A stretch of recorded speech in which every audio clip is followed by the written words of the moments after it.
Assalamualaikum warahmatullahi wabarakatuh.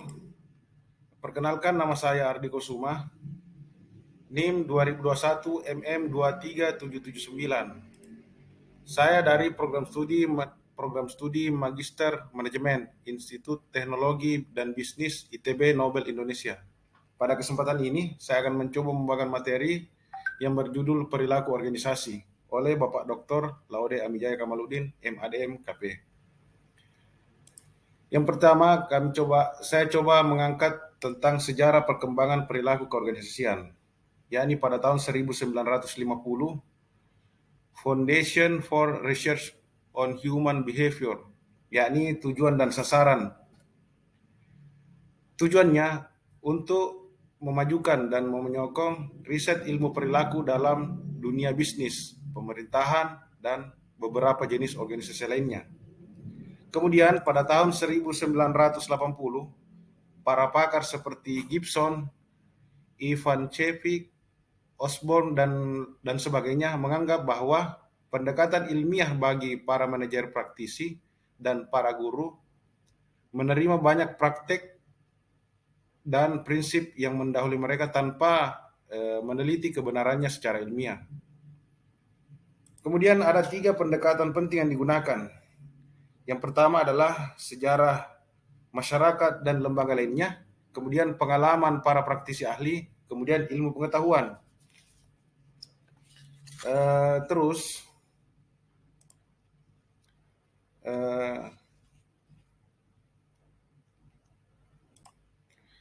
kemudian tentang konsep dasar perilaku organisasi.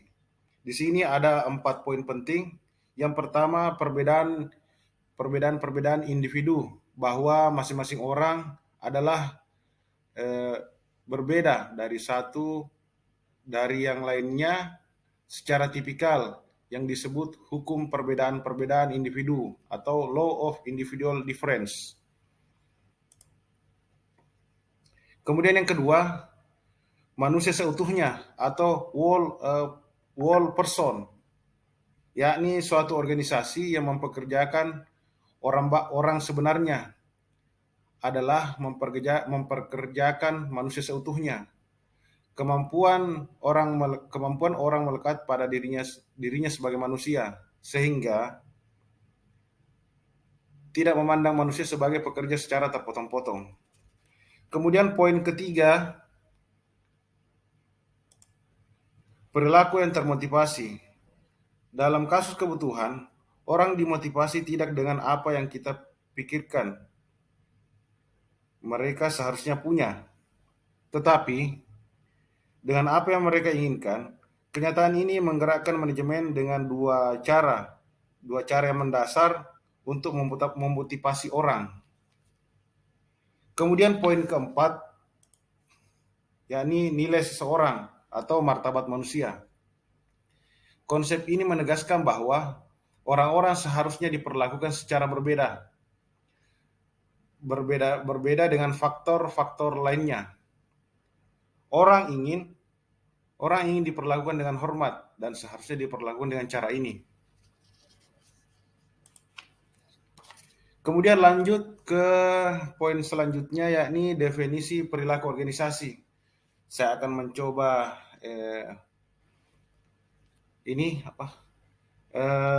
bahwa suatu studi yang menyangkut aspek-aspek tingkah laku manusia dalam suatu organisasi atau kelompok tertentu. Studi tersebut mencakup pembahasan tentang aspek yang ditimbulkan dari pengaruh organisasi terhadap manusia yang bekerja di dalamnya. Kemudian juga aspek yang ditimbulkan dari pengaruh manusia terhadap organisasi di mana mereka berada, dengan tujuan memperlancar upaya pencapaian tujuan organisasi. Kemudian lanjut, hakikat organisasi. Ada 3 poin. Yang pertama, sistem sosial. Keberadaan suatu sistem sosial menyatakan secara tidak langsung bahwa lingkungan organisasi bersifat dinamis, Semua bagian dari sistem itu adalah saling bergantung dan saling mempengaruhi. Ide mengenai sistem sosial memberikan kerangka kerja untuk menganalisis isu perilaku organisasi. Kemudian poin selanjutnya adalah saling adanya kepentingan. Organisasi membutuhkan orang dan orang juga membutuhkan organisasi. Organisasi mempunyai tujuan yang dimaksudkan untuk memberikan kesejahteraannya bagi anggotanya. Organisasi didirikan berdasarkan adanya saling kepentingan di antara anggotanya. Kemudian poin selanjutnya, karena adanya saling kepentingan, maka di antara organisasi dan anggotanya membuat usaha bersama atau individu dan kelompok untuk memecahkan masalah organisasi. Usaha semacam itu dilakukan karena orang merasa bahwa tujuan dalam organisasi diperhatikan. Maka mereka merasa terdorong untuk membantu mencapai tujuan organisasi, baik secara toleransi maupun atas kewenangan yang menjadi tanggung jawabnya. Kemudian, dasar-dasar perilaku individu. Di sini ada 4 poin. Yang pertama, sikap. Yang kedua, persepsi. Yang ketiga, kepribadian. Yang terakhir, pembelajaran. Saya akan mencoba mengangkat satu, yakni sikap.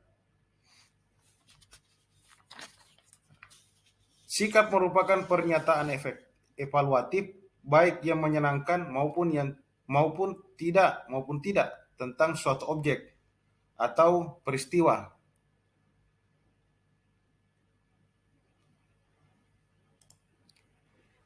Kemudian nilai. Nilai mencerminkan keyakinan-keyakinan dasar bahwa bentuk khusus perilaku atau bentuk akhir keberadaan secara pribadi atau sosial lebih dipilih dibandingkan dengan bentuk perilaku atau bentuk akhir keberadaan perlawanan atau sebaliknya. Ini dikutip dari Rokeah 1973.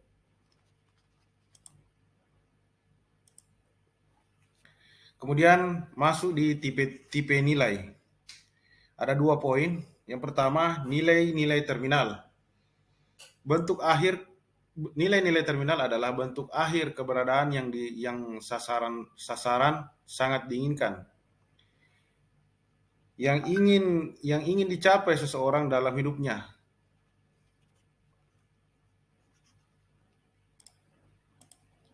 Kemudian nilai-nilai instrumental. Nilai instrumental adalah bentuk perilaku atau upaya pencapaian nilai-nilai terminal yang lebih disukai oleh orang tertentu. Kemudian lanjut ke prinsip dan tujuan dalam organisasi. Di sini ada 1, 2, 3, 4, 5. Ada 5 poin. Yang pertama, dapat diterima dan dipahami secara mudah dan jelas. Kemudian poin kedua, dapat dicapai dan dilaksanakan. Poin ketiga, dapat memberikan motivasi dan dorongan. Keempat, sederhana agar tidak salah tafsir. Dan yang kelima, dapat disosialisasikan dan dikomunikasikan secara terbuka oleh pihak-pihak terlibat. Materi selanjutnya yakni perilaku organisasi dalam disiplin ilmu. Di sini saya kutip dari W. Richard Scott serta David Buchanan dan Andre, yakni perilaku individu yang menjadi pusat perhatian dalam perilaku organisasi adalah perilaku kolaboratif untuk mencapai tujuan yang disepakati. Kemudian slide berikutnya tentang karakteristik perilaku organisasi sebagai ilmu pengetahuan. Saya mencoba mengangkat 4 poin. Yang pertama, terukur, bahwa setiap konsep atau teori mempunyai indikator yang dapat diukur atau terikat dengan tempat. Kemudian poin kedua, sistematis, yakni menjelaskan keterkaitan antara satu fenomena dengan fenomena lainnya. Yang ketiga, mempunyai daya prediksi yang didasarkan pada observasi. Saat ini untuk observasi saat ini untuk melihat masa yang akan datang. Yang keempat, mempunyai daya generalisasi, yakni berlaku pada konteks dan situasi yang relatif berbeda. Mungkin sekian dari saya. Terima kasih banyak. Assalamualaikum warahmatullahi wabarakatuh.